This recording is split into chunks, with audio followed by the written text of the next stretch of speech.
Oi, gente. Bom dia, boa tarde, boa noite. Bom dia para quem está estudando de dia, boa tarde, boa noite para quem está estudando de noite. Estamos então começando a nossa primeira aula de zoologia de vertebrados remota. Já tivemos duas aulas síncronas, espero que vocês tenham gostado das aulas. Agora nós vamos começar então a ver de fato os animais. Até agora a gente estava falando de métodos de estudo, de sistemática filogenética, de taxonomia, que são ferramentas super importantes para a gente poder entender as características dos animais, entender a evolução desses animais e que a gente vai estar usando ao longo de todo o curso. Agora a gente vai de fato ver essas características então. Começando com a introdução aos cordados, que é o grande grupo que abriga os vertebrados, o nosso grupo de interesse nessa disciplina. Aqui a gente tem alguns exemplares de assídeas, que são cordados, animais focos desse nosso grupo. Meu nome é Karine e eu sou professora da UENF, a Universidade Estadual do Norte Fluminense, Darcy Ribeiro. Bom, então, como conteúdo dessa aula, nós vamos falar, então, apresentar o filo cordata, né, que é o nome do grupo dos cordados. Vamos falar sobre as sinapomorfias, que agora já deve ser um conteúdo bem claro para vocês, né, um conceito bem claro. As sinapomorfias dos cordados. Vamos apresentar os grupos de cefalocordados, urocordados e dos vertebrados rapidamente. Vamos falar sobre as relações entre esses subfilos de cordados, um pouquinho sobre a origem dos cordados, bem pouquinho, e das relações deles com outros grupos, um pouco das relações evolutivas desses grupos. Então vamos lá. Bom, primeira coisa, que é um dos objetivos principais dessa disciplina, entender a relação entre os grupos. Aqui a gente tem dois animais que vocês podem perceber, né, bastante diferentes. Talvez muitos de vocês ainda nem conheçam esse animal aqui e esse animal que todo mundo conhece. Quais as características que unem esses animais? O que eles têm em comum? Qual a história deles? E o que eles compartilham? Não sei. É isso que a gente vai estar avaliando aqui nessa disciplina. Então, como toda boa história, essa começa há bastante tempo atrás e a gente vai começar a ver isso avaliando, então, a nossa melhor ferramenta para contar histórias, a ferramenta que a gente discutiu nas duas primeiras horas, as duas primeiras aulas, a filogenia. Aqui a gente tem uma representação, então, da história desses grupos, uma representação através de uma árvore filogenética. Então, o nosso gato, que a gente mostrou ali na figura, é um mamífero que vai estar aqui, não no topo da árvore, porque como a gente viu nas aulas passadas, não existe o topo. Eles são todo mundo que está aqui, ó, tá no topo junto, mas esse grupo que está nessa extremidade aqui da árvore e aquele outro bichinho que a gente viu, que é um anfioxo, um cefalocordado, é esse outro grupinho aqui. E o que eles têm em comum?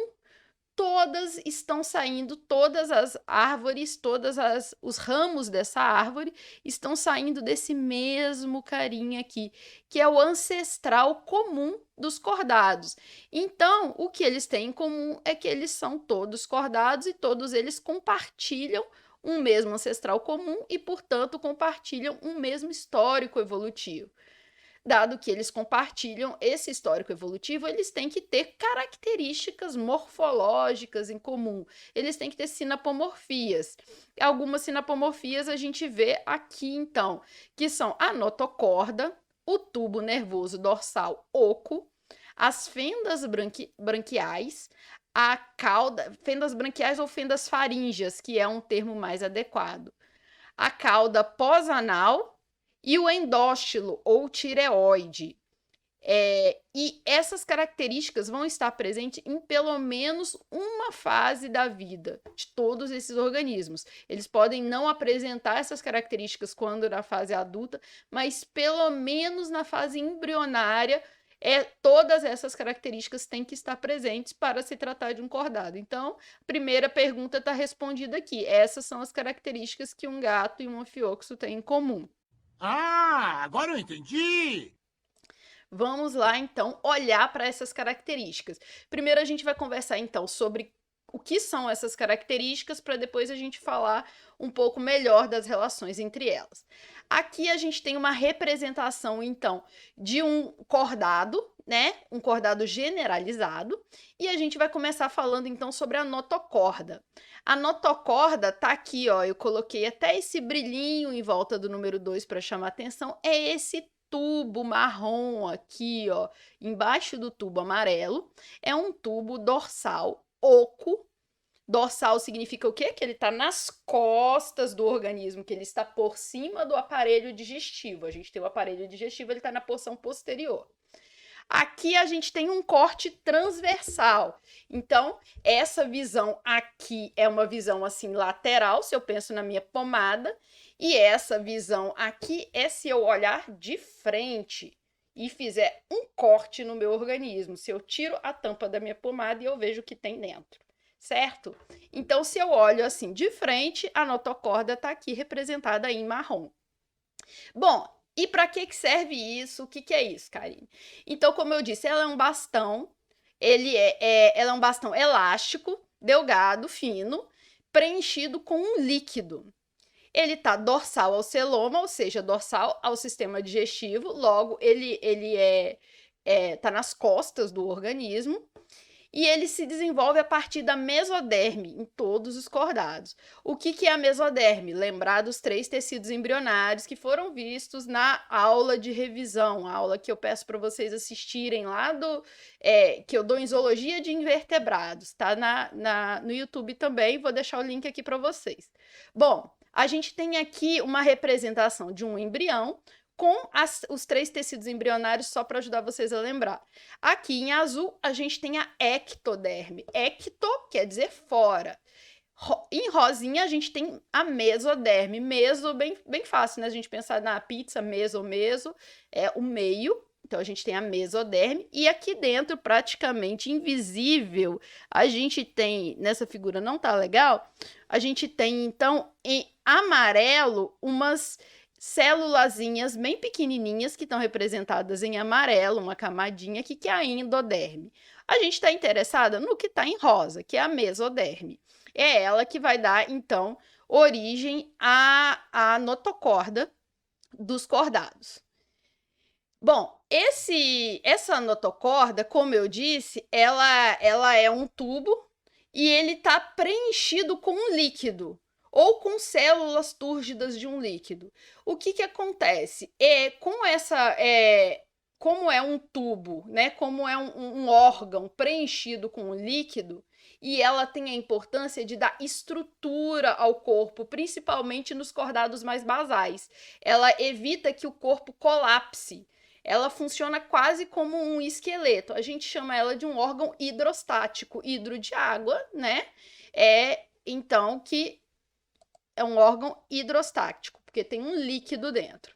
E aí ela funciona porque ela impede justamente esse colapso do corpo do animal quando ele se contrai. Como que funciona isso? Aqui a gente tem um exemplo, então, da notocorda do animal. E essa notocorda, ela não se contrai assim, ó, encurtando, mas ela pode dobrar para os lados, assim, ela não dobra completamente fazendo uma quina, mas ela vai se envergar para um lado e para o outro. Então, se a gente pensar aqui um girino, né? Aqui a cauda dele, aqui a cabecinha dele, e ele tem músculos laterais. Se esse músculo lateral contrai, e nesse caso aqui, esse primeiro exemplo, ele não tem uma notocorda, o corpo do organismo simplesmente vai se encurtar, né? E colapsar.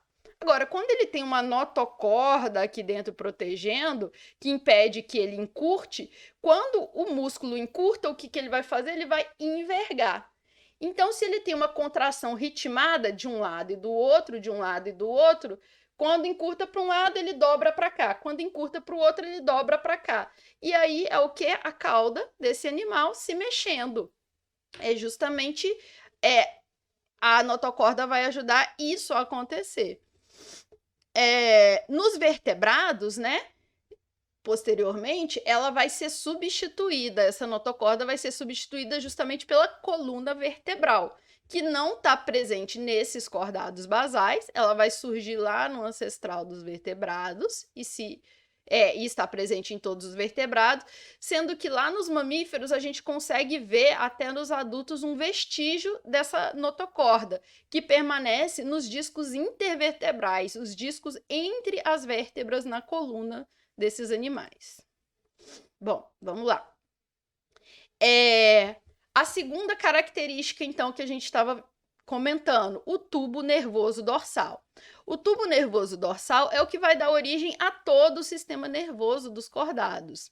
Ele está representado aqui em amarelo, e ele está na posição dorsal do corpo. Esse tubo nervoso ele é preenchido com um líquido que é chamado de neurocele, e ele nos animais não cordados ele tem uma posição diferente. Quem fez zoologia de invertebrados comigo, de invertebrados, lembra que o cordão nervoso ficava na parte ventral, lado da barriga dos animais. Nos cordados ele está na dorsal, na parte das costas, acima do tubo digestivo. À medida que nos vertebrados, essa extremidade anterior aqui do tubo nervoso dorsal, como começa a ser representada aqui, ela tende a se expandir, a aumentar de tamanho e vai dar origem ao cérebro desses animais. Nos cefalocordados, ela permanece mais ou menos do mesmo tamanho, não tem uma encefalização. Vamos lá.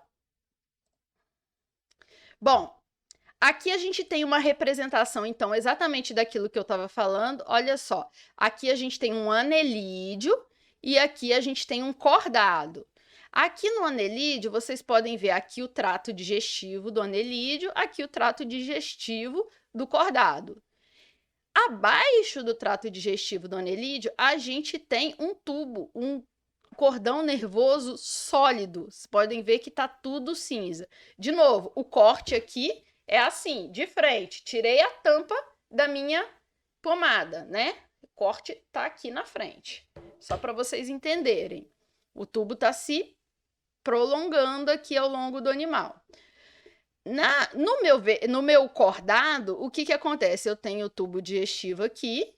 Aí, logo acima dele, eu tenho a notocorda, que não está presente aqui no meu invertebrado, porque só cordados têm notocorda. E acima da minha notocorda, eu tenho o meu cordão nervoso oco. Olha só, ele é dorsal, está acima do tubo digestivo, e a gente vê um buraquinho aqui dentro. Ele é um cordão nervoso oco. Isso é interessante porque, bom, primeiro, vamos lembrar aqui uma característica que eu não falei ali, é a origem desse tubo nervoso. Ele tem uma origem na ectoderme, em todos os cordados, ela se origina da ectoderme. E aí, para a gente poder lembrar disso, eu trouxe aqui a fase de neurulação. Na fase de neurulação é quando forma o tubo nervoso, o sistema nervoso do animal, ao longo da embriogênese. Então, a gente tem aqui a nossa gástrula, né? E aí a gente tem aqui os nossos tecidos. A gente tem a ectoderme e a gente tem a endoderme, que já está junta com a mesoderme aqui. A mesoderme já não está mais no meio. A mesoderme já subiu para a parte superior do embrião. E aí eu tenho a formação da placa neural, que vai se afundar aqui. E aí, olha que interessante, eu tenho a formação aqui em cima, o começo da formação do nosso tubo nervoso, que é oco, é preenchido com neurocele, olha só. Então, tem um buraquinho aqui. E aí, ele vai ficar aqui em cima, no dorso do meu animal.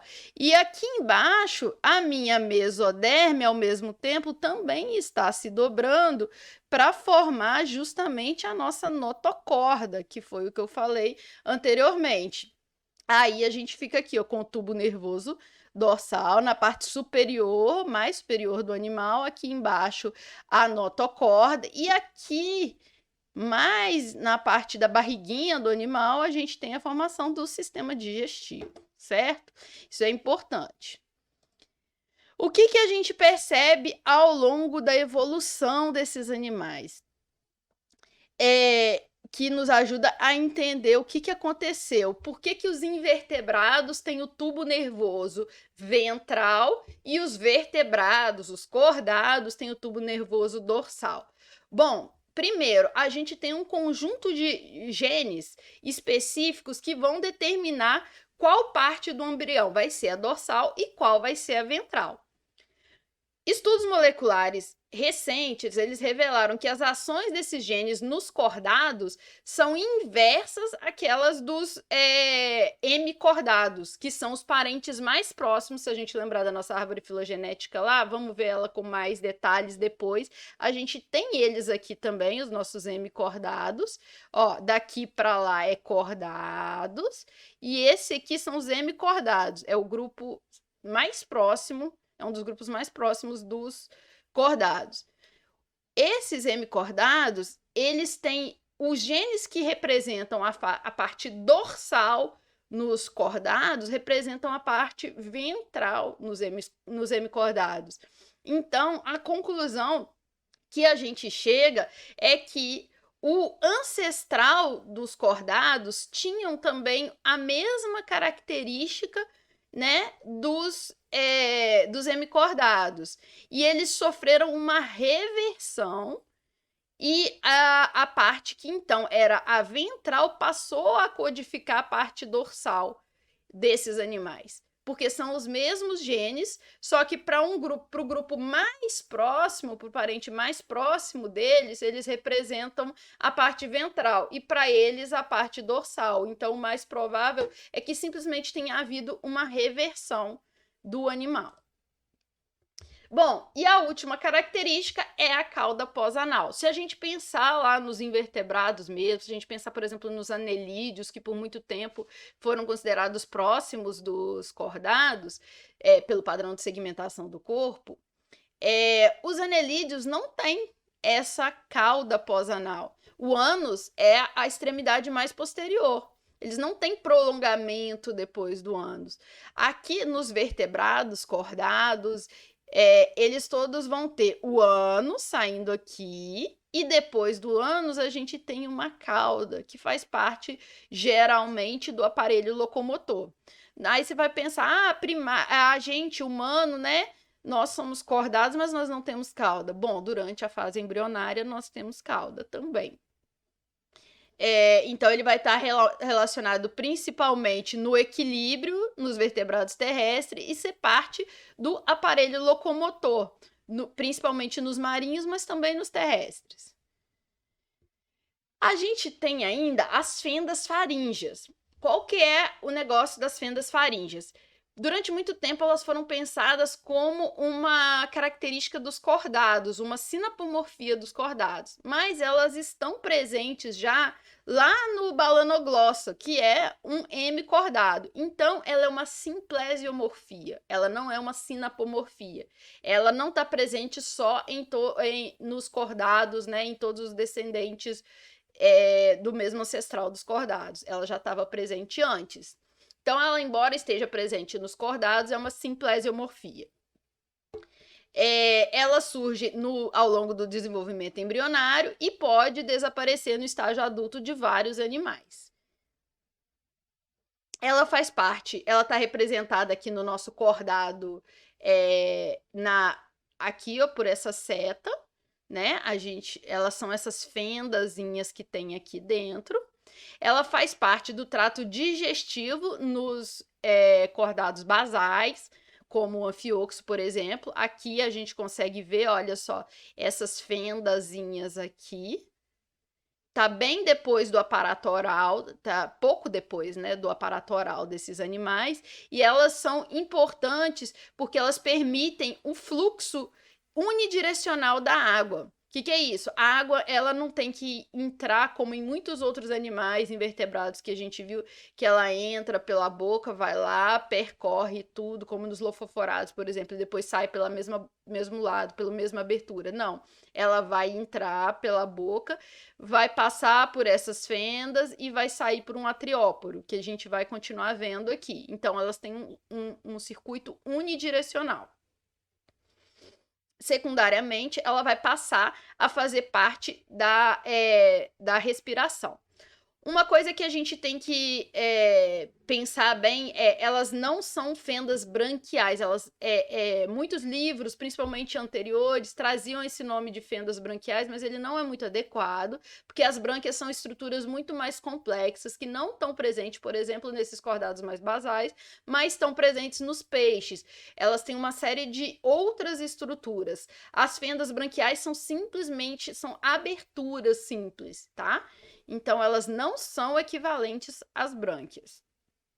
Aqui, para vocês entenderem bem o funcionamento, então, das fendas faringianas, eu trouxe um guiazinho para a gente ver o percurso que a água faz e como é que isso está envolvido com a alimentação, com a digestão dos animais. Então, primeiro, aqui a gente tem uma simplificação também da larva, e vamos seguir aqui embaixo primeiro, e aí depois a gente repassa aqui na simplificação da larva. Então, a gente tem lá o nosso cordado, que é marinho, e a gente tem uma água, né? Ele está vivendo na água, e essa água está cheia de partículas, de pequenas partículas, e essas partículas vão servir de alimento para esse cordado. Então, ela vai entrar pelo vestíbulo oral, essa parte aqui, ó, do nosso anfioxo, por exemplo, que tem os cirros, que vão estar se movimentando, puxando, criando um fluxo de água. Ele tem essa água, então, vai seguir do vestíbulo oral para a faringe. E aí, o que acontece? Na faringe, a gente tem um endóstilo, que a gente vai estar vendo no próximo slide, que também é uma das características de uma das sinapomorfias dos cordados. Esse endóstilo produz um muco aqui dentro da faringe que vai prender essas partículas que entram com a água. Então, as partículas ficam presas no muco produzido pelo endóstilo. A água, como a gente falou, segue um fluxo unidirecional.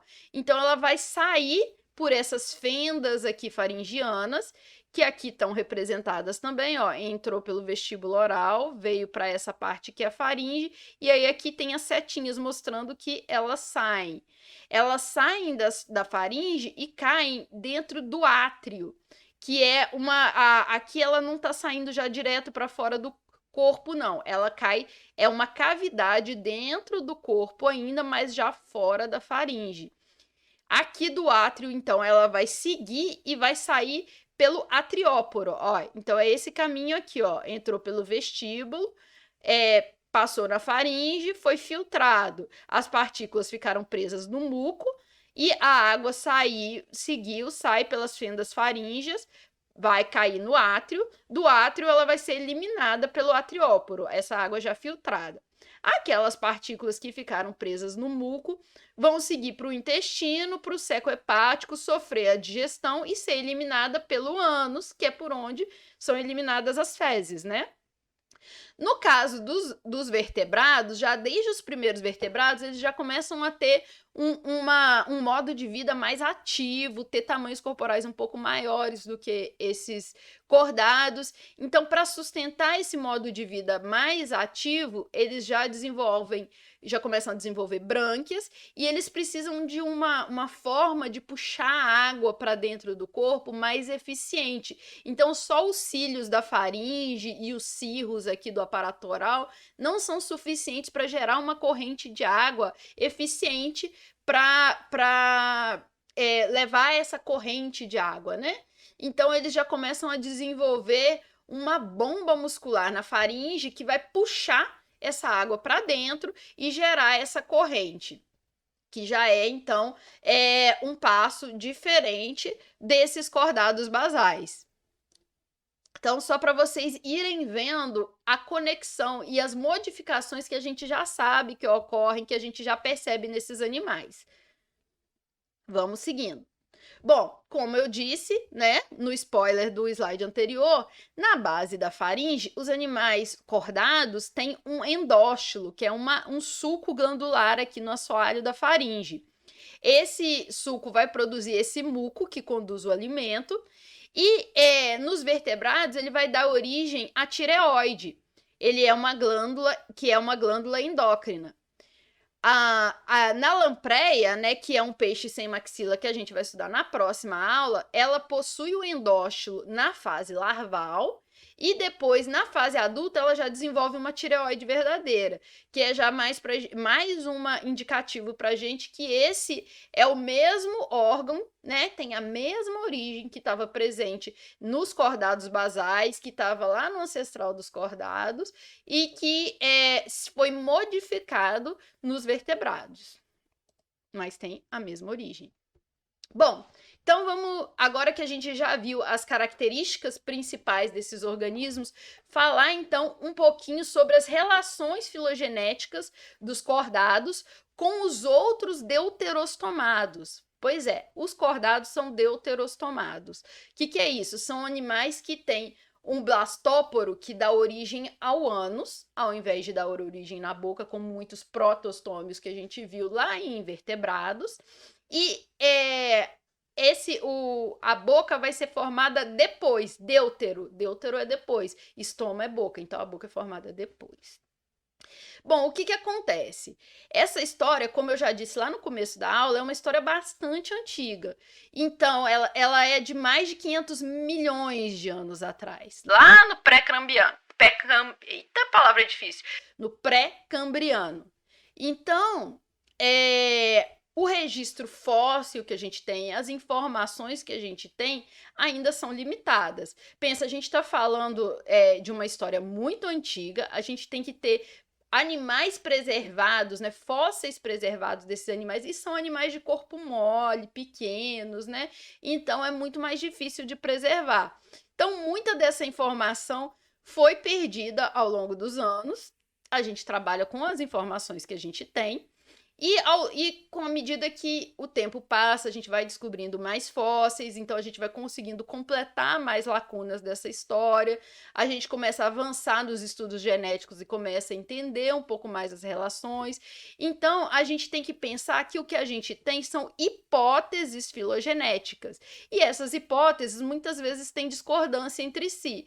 Por quê? A história evolutiva é uma só.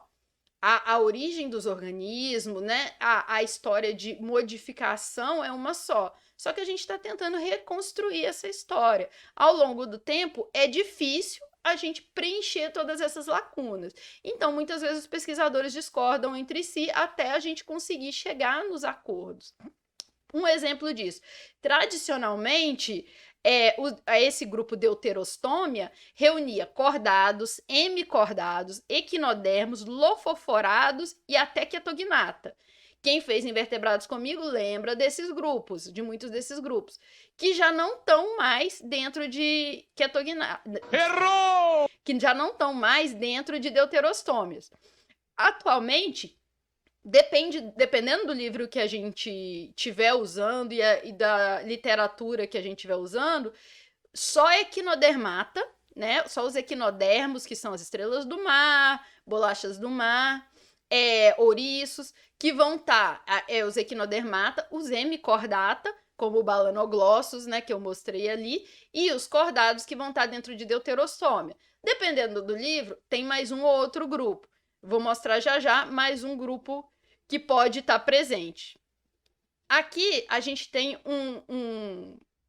uma árvore filogenética do Hickman. Ele já inclui, olha só, a gente tem aqui hemicordata, como eu comentei, equinodermata, olha só, tudo que está aqui dentro de deuterostômia, aqui a gente tem cordados, e aqui a gente tem Xenoturbellida. O que é isso, Karine? Então, esse é um grupo mais que foi descoberto há pouco tempo, né? Comparado aos outros grupos que estão aqui, que é incluído, em algumas filogenias ele é incluído dentro de deuterostômia, em outros não. A gente não conhece bem do desenvolvimento embrionário desse bicho, então a gente não tem muita certeza ainda. Dependendo da literatura mais atual, eu vi alguns artigos de 2015, 2016, que coloca a celomorfa aqui dentro de deuterostômia também. Então a gente tem variações. Mas esses grupos que a gente estuda mais, por exemplo, xenoturbelida, a gente nem estuda em invertebrados ainda, não é comum a gente incluir esse grupo. Outros grupos que, como esse acelomorfa, também a gente ainda não inclui em invertebrados, embora seja um invertebrado, é um grupo muito pouco conhecido. Mas, por exemplo, o Ketognata já está fora, a gente sabe que não é deuterostômia mesmo. Então, a gente está começando a entender as relações. Bom, então aqui a gente tem algumas características que são compartilhadas por esses animais. Então a boca não é derivada do blastóporo, né? O ânus que é. A enterocelia, as fendas branquiais na faringe, é aquilo que são as fendas faringianas, né? Que é o termo mais adequado, como eu já falei com vocês, mas em alguns lugares vocês vão ler como fendas branquiais. O que acontece? Que antes eram achava-se que eram só de cordados, elas agora são uma sinapomorfia de deuterostômia, porque estão presentes em animais não cordados, e a clivagem radial determinada. Novamente, a gente percebendo o quê? Que o desenvolvimento embrionário, entender o desenvolvimento embrionário é muito importante para a gente entender a evolução dos animais. Então, tem que assistir aula de embriologia para conseguir entender essas coisas direitinho. Bom, então tá, vamos falar de cordado mesmo. Então, aqui a gente tem o nosso filo cordata. Esse aqui é uma figura também do Hickman. Eu gosto porque as figuras de lá são mais coloridas, são mais bonitas. Então, tudo que tá aqui, ó, saindo desse ancestralzinho comum aqui, tudo isso é cordado. Então, olha só, a gente tem aqui, então, o anfioxo, os tunicados, as feiticeiras, as lampreias. Eu tô olhando aqui pro lado porque o meu monitor tá do lado, tá, gente? As lampreias, os peixes cartilaginosos, peixes ósseos modernos, os anfíbios, os répteis não voadores, as aves, que são parte dos répteis voadores, e os mamíferos. Todos esses grupos, então, são cordados. E animais que são parentes dos cordados, mas não são cordados, a gente tem hemicordata e tem os equinodermas representados aqui. E aqui a gente tem o período, então, em que esses grupos irradiaram, quando foi que eles surgiram. Então, aqui no pré-cambriano, a gente tem o ancestral deuterostômio hipotético, né? Que a gente não sabe quem é, mas o organismo que a gente acredita que seja. E aí aqui começa, então, esses grupos a se diversificarem. A gente tem aqui, então, o ancestral dos cordados surgindo no final do pré-cambriano, e ao longo do Paleozoico, a gente começa a ter, então, a diversificação de todos esses grupos de cordados que a gente está estudando. Isso aqui é para vocês terem uma noção temporal. Eu vou colocar disponível para vocês também no Classroom um guia das eras geológicas para vocês terem uma noção melhor de tempo. A gente tem aqui, ó, quantos milhões de anos são cada uma dessas coisas. Eu não posso ficar descendo muito porque o Canva vai fazer o favor de tampar justamente o que eu quero mostrar. Bom, continuando então. Uma característica outra dos cordados que também é bastante importante da gente entender são os miômeros. O que é isso? Os cordados, eles exibem uma segmentação corporal. Eles têm o corpo dividido em pacotinhos de músculo, né, que são responsáveis pelo seu movimento. E esses pacotinhos de músculos têm formas diferentes entre os grupos, e isso ajuda a gente a entender o grau de parentesco dos grupos e a estudar esses grupos. Aqui, por exemplo, ó, a gente tem um cefalocordado, que é o nosso anfioxo, que a gente vai falar bastante dele nessa aula. Eles têm esses miômeros em forma de V. Se vocês observarem aqui, é um V deitado, né? Um símbolo de maior, por exemplo. Vocês podem ver aqui, ó, ele tá fazendo esse Vzinho assim. Aqui, ao longo de todo o corpo dele, a gente tem repetições desse Vzinho aqui. Os peixes já têm uma formação de cada pacote de miômero que faz parecido com um W deitado. Olha só, ele vem e desce. Então, forma como um W. Já nos tetrápodes são animais que têm 4 patas. Nós somos tetrápodes, né? Temos 2 braços e 2 pernas. São 4 patas. Então, esses animais já têm os pacotes de músculos formados de miômeros retos. Eles não fazem essas curvas, o V ou o W. Então, isso também é uma característica desses grupos. E é importante a gente entender isso porque a gente também tem miômeros em grupos próximos dos cordados que a gente não sabe muito bem ainda quem são. Aqui a gente, então, volta a falar um pouquinho da evolução dos cordados e dos fósseis que a gente conhece. Como eu disse, o registro fóssil é limitado, justamente porque a gente acredita que esses animais eram de corpo mole, que dificulta o processo de fossilização. Animal que tem osso, que tem concha, fossiliza melhor, que essas coisas duras duram mais tempo suficiente para formar fóssil.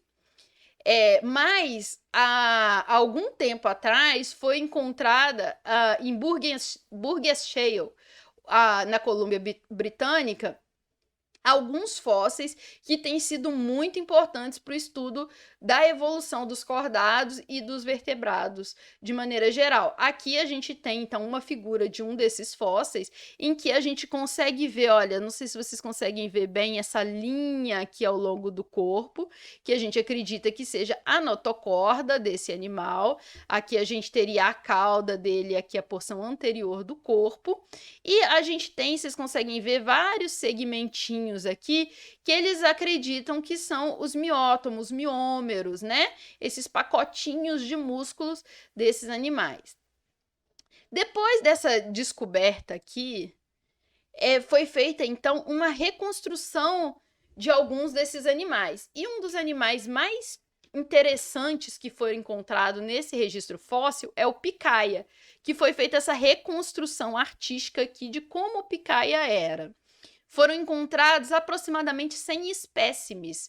Numa mesma rocha você encontra vários fósseis desses animais. Então fica, por isso, e eles são muito pequenos, né? Por isso encontraram tantos. Vocês observarem aqui, ó, tem uma representação aqui da linha mediana deles e tem essas linhas aqui, ó, cortando todo o corpo dele que representam esses miômeros. Eles tinham também aqui 2 tentáculos na cabeça que não estão presentes nos cordados, não são parecidos com nada que a gente conheça dos cordados, e eles tinham pequenos apêndicezinhos aqui na porção anterior do corpo. Mas, como eles tinham esses miômeros aqui, que não tem exatamente a mesma forma dos cefalocordados, por exemplo, que são em forma de V, são miômeros mais retos. Mas eles têm esse corpo dividido em miômeros, tem uma estrutura que foi identificada como a notocorda desses animais, eles têm o corpo achatado, né, lateralmente, da mesma forma que o anfioxo tem. Eles foram pensados como provavelmente um parente próximo, ou até mesmo um cefalocordado, ou um parente próximo dos cefalocordados, lá do período cambriano ainda. Ou até mesmo um parente dos ancestrais, dos cordados. A gente não sabe exatamente a posição filogenética desse animal, mas ele é bastante parecido com os cordados. O que mais se aparenta com eles são os cordados. Então, eles são importantes para a gente entender o desenvolvimento desses animais. Mais recentemente, foi descoberto em Shenyang, no sul da China, uma reserva fossilífera mais antiga ainda, cerca de 17 milhões de anos mais antiga do que aquela de Burgess Shale, e com uma quantidade imensa de fósseis que tem ajudado bastante a gente a investigar mais também sobre a evolução dos cordados. Aqui, olha, tem uma foto, então, de um fóssil desses para vocês entenderem mais ou menos como é que é, e aqui a reconstrução artística de como seria esse animal. Então, dá para poder ver por aqui, assim, um trabalho árduo para poder conseguir sair disso aqui e chegar nisso aqui. Eles analisam muitos detalhes de cada facetinha dessa de fóssil que tem impressa aqui na rocha, até conseguir chegar e reconstruir todas as características aqui. Esse organismo, então, foi denominado de Raicuela. Ele é de 522 milhões de anos atrás, no início do Cambriano. E algumas características importantes dos cordados foram identificadas nela, como a presença de miômeros, a presença de uma notocorda. A faringe está aparentemente encerrada dentro de um átrio. Lembra do que a gente mostrou lá? Que a água sai das fendas faringianas, cai dentro do átrio e vai ser eliminada pelo atriópero. Esses animais parecem ter a faringe dentro de um átrio também. E eles têm um endóstilo e tentáculos ao redor da boca, que sugerem que eles também se alimentavam por suspensão da mesma forma que o anfioxo. Agora, algumas características desses animais parecem mais derivadas do que aquelas que a gente vê nesses cordados basais. Elas parecem ter barras branquiais bastante desenvolvidas. Em algumas impressões fossilíferas, também é possível ver que eles parecem ter um cérebro grande e ter olhos já definidos. E ter um lábio superior parecido com o que tem na larva das lampreias, motivo pelo qual a gente vai conversar um pouquinho mais sobre a Raicuela na próxima aula, quando a gente estiver falando já de vertebrados e começar a falar desses peixes sem mandíbula. Mas, então, existe essa dúvida se eles são cordados ou se eles já são vertebrados, né? Porque ele tem notocorda, não se conhece coluna vertebral, mas as outras características são compartilhadas com os vertebrados e não com os cordados, que são essas barras branquiais bem desenvolvidas, o cérebro grande, os olhos definidos e esse lábio superior parecido com o da larva das lampreias. Chamei atenção para ele aqui porque pode ser um cordado, mas muitas indicações, muitas características sugerem que ele, na verdade, seja um vertebrado. Bom, voltamos então novamente para os cordados. O grupo dos cordados, ele inclui então uma quantidade de formas, uma diversidade de formas animais muito grandes. A gente tem até 8 classes de tamanho que a gente pode caracterizar esses animais. Se vocês pensarem, a gente pode partir lá daquele anfioxozinho que é bem pequenininho até uma baleia gigantesca, né? Então, animais com tamanhos completamente diferentes, formas corporais muito diferentes. E então eles têm essa diversidade enorme de formas. Se a gente compara com invertebrados, a diversidade em número de espécies é muito menor, mas a diversidade em formas e tamanhos é maior nos vertebrados. Bom, algumas características dos vertebrados. Eles têm um endoesqueleto, né? Então, eles têm a coluna vertebral. A gente tem uma série de ossos, então, dentro do corpo, né? O esqueleto é dentro, diferente dos invertebrados que tem aquele exoesqueleto, aquele esqueleto por fora. Eles têm maxilas que eles usam para alimentação. O processamento de alimento, então, em geral, é feito pelas maxilas. E alguns são terrestres. Se a gente pensar nos cordados basais, a gente tem que todos são marinhos. A gente tem aqui os tunicados e os anfioxos, por exemplo. Então, ambos são marinhos. Ambos têm essa bainha viscosa de muco que é produzida pelo endóstilo, que serve para poder capturar essas partículas alimentares. Então, eles são ambos alimentados por filtração, são filtradores. Só que apesar deles terem essas características em comum, o que mais a gente acredita pelos estudos atuais é que eles não formam um grupo monofilético, os tunicados e os cefalocordados, que são esses cordados basais que a gente vai estar trabalhando nessa aula. Ó, eles estão saindo daqui e os cefalocordados estão saindo daqui. Estão saindo do mesmo ancestral? Estão. Mas se vocês repararem, o urocordata, o tunicada aqui, ele está próximo do dos vertebrados. Ele formaria um grupo monofilético com os vertebrados. Eu não tenho um ancestral comum dos urocordados com os cefalocordados que não seja compartilhado com os vertebrados. Todo ancestral comum de urocordata e cefalocordata também é ancestral de vertebrata. Então, cefalocordata e tunicata ou urocordata, esses dois nomes são usados para o mesmo grupo, tunicata e urocordata. Esses dois grupos não são monofiléticos. Monofilético é se eu juntar urocordado com vertebrata, tá bom? Vamos ver isso aqui então. Aqui a gente tem uma outra árvore filogenética que nos ajuda a entender melhor esses organismos. Bom, aqui, olha só, a gente tem a classificação, então, nessa árvore a gente tem apenas cordados, eles estão todos encerrados aqui. Aqui embaixo a gente tem cefalocordata, e aí a gente tem aqui, então, o ancestral comum de cefalocordata com todo esse grupão aqui. Olha só, o urocordata, ele está saindo de uma ramificação com vertebrata, que encerra todo esse grupo aqui. Então, nessa árvore aqui é mais fácil da gente ver que urocordata não forma um grupo monofilético com cefalocordata.